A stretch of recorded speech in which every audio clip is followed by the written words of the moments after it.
We will be demonstrating complete end-to-end flight test data analysis solutions. Realistic flight test scenarios will be used for all references, examples, and datasets. Industry standards used for data reduction techniques will be applied. We will be referring US Air Force Test Pilot School or US Naval Test Pilot School manuals available online, and J.D. Anderson aerodynamics books will be used to explain application of formulas using Python-based applications. Let's say you have a level acceleration flight test data and want to extract the specific excess power.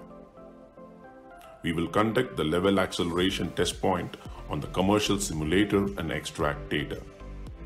The sample flight test data containing relevant parameters will be extracted from the simulator for demonstration. Thereafter, we will demonstrate data analysis methods using Python, which will help you to import the data into Python and reduce the data as specified in the exercise. We will also teach the data visualization techniques as per reference books and beyond. Statistical analysis will also be done to gain more insights.